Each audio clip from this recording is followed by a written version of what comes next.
ಸೌಂದರ್ಯಲಹರಿ ಶ್ಲೋಕ ಸಂಖ್ಯೆ 51. ಶಿವೇ ಶೃಂಗಾರಾರ್ದ್ರಾ ತದಿತರ ಜನೇ ಕುತ್ಸನಪರಾ ಸರೋಷಾ ಗಂಗಾಯಾಂ ಗಿರಿಶಚರಿತೆ ವಿಸ್ಮಯವತಿ ಹರಾಹಿಭ್ಯೋ ಭೀತಾ ಸರಸಿರುಹ ಸೌಭಾಗ್ಯ ಜನನೀ ಸಖೀಷು ಸ್ಮೇರಾತೆ ಮಯಿ ಜನನಿ ದೃಷ್ಟಿಃ ಸಕರುಣಾ. ಹೇ ತಾಯೇ, ನಿನ್ನ ದೃಷ್ಟಿಯು ಸದಾಶಿವನಲ್ಲಿ ಶೃಂಗಾರ ರಸದಿಂದ ತುಂಬಿರುವುದು, ಇತರರಲ್ಲಿ ಬೀಭತ್ಸ ರಸದಿಂದ ಕೂಡಿದೆ. ಸಪತ್ನಿಯಾದ ಗಂಗೆಯ ವಿಷಯದಲ್ಲಿ ರೌದ್ರರಸ ತಳೆದಿರುವುದು. ಶಿವನ ತ್ರಿಪುರ ವಿಜಯಾದಿ ಚರಿತ್ರೆಯಲ್ಲಿ ಆಶ್ಚರ್ಯ ರಸಯುಕ್ತವಾಗಿರುವುದು. ಪರಮೇಶ್ವರನ ಆಭರಣಗಳಾದ ಸರ್ಪಗಳಿಂದ ಭಯರಸಯುಕ್ತವಾಗಿರುವುದು. ತಾವರೆಗಳಿಗೆ ರಕ್ತವರ್ಣವನ್ನುಂಟು ಮಾಡುತ್ತಿದೆ. ಇದು ವೀರರಸವನ್ನು ಸೂಚಿಸುತ್ತದೆ. ಒಡನಾಡಿಗಳಲ್ಲಿ ಹಾಸ್ಯರಸಯುಕ್ತವಾಗಿರುವುದು ಮತ್ತು ಭಕ್ತನಾದ ನನ್ನಲ್ಲಿ ಕರುಣೆಯಿಂದ ಕೂಡಿರುವುದು. ಸೌಂದರ್ಯಲಹರಿ ಶ್ಲೋಕ ಸಂಖ್ಯೆ 52.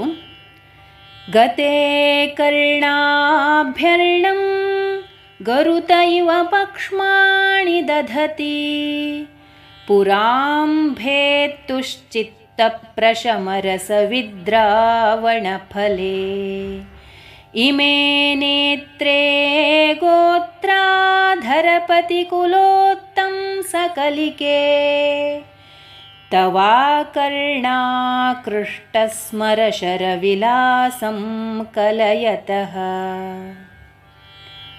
ಹಿಮವಂತನ ಕುಲಕ್ಕೆ ಶಿರೋಭೂಷಣವಾಗಿರುವವಳೇ, ನಿನ್ನ ಈ ಎರಡು ಕಣ್ಣುಗಳು ಅಂಬಿನ ಗರಿಗಳಂತಿರುವ ರೆಪ್ಪೆಗಳನ್ನು ಧರಿಸಿ ಕರ್ಣ ಸಮೀಪವನ್ನು ಹೊಂದಿ ತ್ರಿಪುರಾಂತಕನ ಶಾಂತಿರಸವನ್ನು ಕೆಡಿಸಿದ ಫಲವುಳ್ಳವಾಗಿ ಕಿವಿಯವರೆಗೆ ಎಳೆಯಲ್ಪಟ್ಟ ಮನ್ಮಥನ ಬಾಣಗಳಂತೆ ಕಾಣುತ್ತವೆ. ಅಂಬಿನ ಕೊನೆಯ ಅಲಗಿಗೂ ಫಲವೆಂದು ಹೆಸರಿದೆ.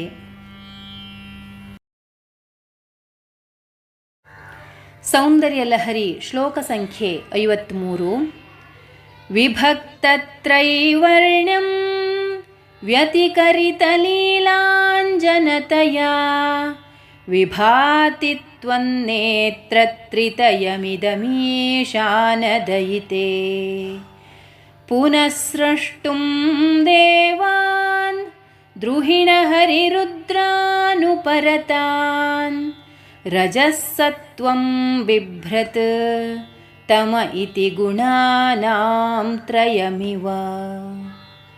ಹೇ ಈಶಾನ ಪ್ರಿಯೆ, ವಿಲಾಸಕ್ಕಾಗಿ ಅಲಂಕರಿಸಲ್ಪಟ್ಟ ಕಾಡಿಗೆಯಿಂದ ಕೂಡಿ ಬಿಳುಪು, ಕೆಂಪು, ಕಪ್ಪು ಎಂಬ 3 ಬಣ್ಣಗಳುಳ್ಳ ನಿನ್ನ ಕಣ್ಣುಗಳು ಪ್ರಳಯದಲ್ಲಿ ಲಯರಾದ ಬ್ರಹ್ಮ, ವಿಷ್ಣು, ರುದ್ರರನ್ನು ಪುನಃ ಸೃಷ್ಟಿಸಲು ರಜಸ್ಸು, ಸತ್ವ, ತಮಸ್ಸು ಎಂಬ 3 ಗುಣಗಳನ್ನು ಧರಿಸಿರುವವೋ ಎಂಬಂತೆ ವಿರಾಜಿಸುತ್ತಿವೆ. ಪ್ರಳಯದಲ್ಲಿ ಲಯವಾಗಿರುವ ಬ್ರಹ್ಮಾದಿಗಳ ಸೃಷ್ಟಿಗೆ ಭಗವತಿಯ ಕೃಪಾ ಕಟಾಕ್ಷವೇ ಕಾರಣ ಎಂಬುದು ಇದರರ್ಥ. ಸೌಂದರ್ಯಲಹರಿ ಶ್ಲೋಕ ಸಂಖ್ಯೆ 54. ಪವಿತ್ರೀಕರ್ತುಂ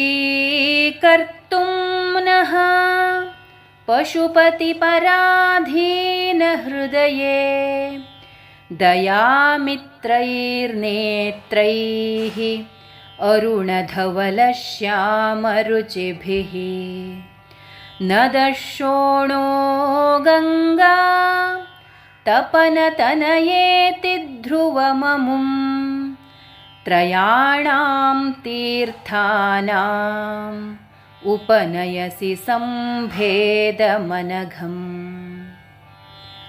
ಪಶುಪತಿಯಲ್ಲಿ ಆಸಕ್ತವಾದ ಮನಸ್ಸುಳ್ಳವಳೇ, ದಯಾರ್ದ್ರವಾದ ಮತ್ತು ಕೆಂಪು, ಬಿಳುಪು, ಕಪ್ಪು ಎಂಬ ಬಣ್ಣಗಳ ಕಾಂತಿಗಳನ್ನು ತಳೆದಿರುವ ಕಣ್ಣುಗಳಿಂದ ಶೋಣ, ಗಂಗೆ, ಯಮುನೆ ಎಂಬಂತಹ 3 ತೀರ್ಥಗಳ ಶುದ್ಧ ಸಂಗಮವನ್ನು ನಮ್ಮನ್ನು ಪವಿತ್ರ ಮಾಡುವುದಕ್ಕಾಗಿ ತಂದಿರುವೆ.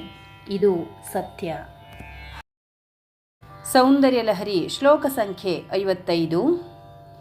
ನಿಮೇಷೋನ್ಮೇಷಾಭ್ಯಾಂ ಪ್ರಲಯಮುದಯಂ ಯಾತಿ ಜಗತಿ ತವೇತ್ಯಾಹುಃ ಸಂತೋ ಧರಣಿಧರರಾಜನ್ಯತನಯೇ ತ್ವದುನ್ಮೇಷಾಜ್ಜಾತಂ ಜಗದಿದಮಶೇಷಂ ಪ್ರಲಯತಃ ಪರಿತ್ರಾತುಂ ಶಂಕೆ ಪರಿಹೃತನಿಮೇಷಾಸ್ತವ ದೃಶಃ.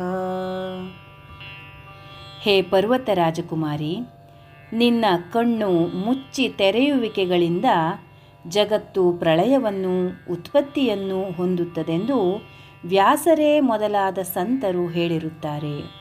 ಆದುದರಿಂದ ನಿನ್ನ ಕಣ್ಣು ತೆರೆಯುವಿಕೆಯಿಂದ ಉತ್ಪನ್ನವಾದ ಸರ್ವ ಜಗತ್ತನ್ನು ಪ್ರಳಯದಿಂದ ಕಾಪಾಡುವುದಕ್ಕೋಸ್ಕರ ನಿನ್ನ ಕಣ್ಣುಗಳು ಯಾವಾಗಲೂ ತೆರೆದಿವೆಯೆಂದು ನಾನು ಊಹಿಸುತ್ತೇನೆ.